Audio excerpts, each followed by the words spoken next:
Bonjour et bienvenue à la capsule 3, journal intime d'une épouse d'un ancien combattant atteint du syndrome de stress post-traumatique. Aujourd'hui, on a envie de partager avec vous la dynamique qui s'installe quand un mauvais mot de ma part est prononcé.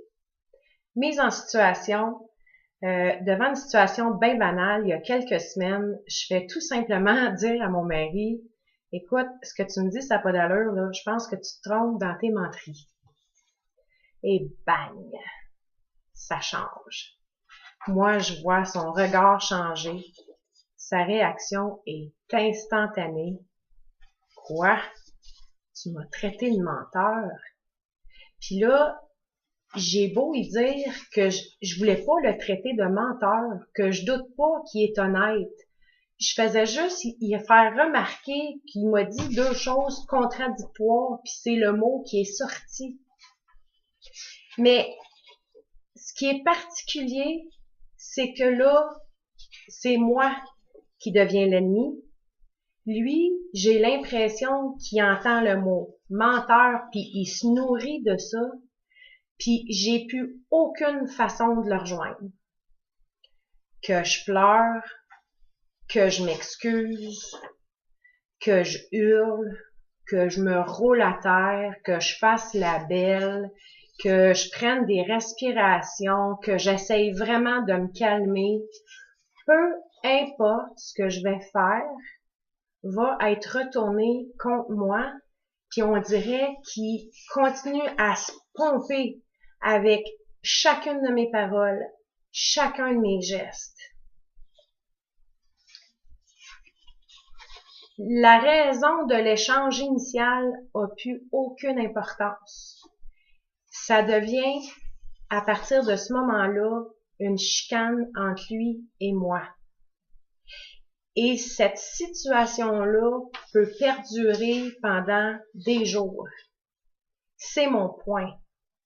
Si j'avais eu des ressources, des formations pratiques, peut-être que j'aurais pu contribuer à minimiser les impacts sur la famille puis les enfants qui ont été témoins de ces situations-là.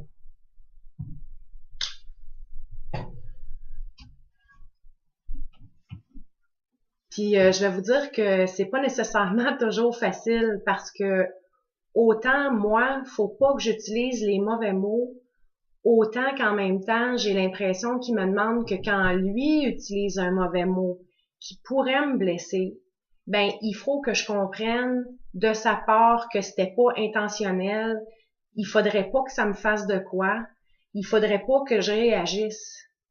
Tandis que moi, quand j'utilise le mauvais mot, je deviens l'ennemi, puis je deviens celle sur qui tombe toute la responsabilité de changer l'ambiance puis de rectifier la situation. Parce que moi, là, je sais que mon mari, après 20 ans dans les forces armées, je sais qu'il est devenu endurant aux réactions des autres.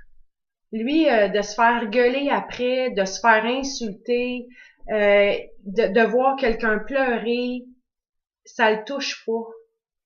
Puis, en 13 ans de mariage, là, je peux vous assurer que il est pas revenu souvent de sa part d'une situation comme ça où est-ce que j'ai vraiment senti de la sincérité à dire « Hey, je suis désolée de ce qui s'est passé, on peut-tu en parler? » Oui, chez nous, c'est des situations qui arrivent encore occasionnellement. Je vous dirais que maintenant, elles sont beaucoup moins fréquentes. Elles durent moins longtemps, mais n'en demeurent pas moins que j'estime qu'avoir eu de l'aide, ben, j'aurais pu au moins être plus consciente, peut-être plus rapidement de ce qui pouvait le déclencher. J'aurais peut-être pu apprendre à exprimer ce que j'avais à dire d'une façon qui lui aurait semblé plus acceptable ou est-ce qu'il aurait été plus réceptif. Puis j'aurais peut-être aussi appris à pas avoir trop d'attentes. Dans une prochaine capsule, je vais partager avec vous la danse qui doit se faire justement pour ramener la situation à la normale. Chez moi, je l'appelle traverser le champ de mine. Alors, c'était notre partage du jour avec vous. Merci de nous suivre, merci de nous écouter, merci de nous encourager. À une très prochaine fois.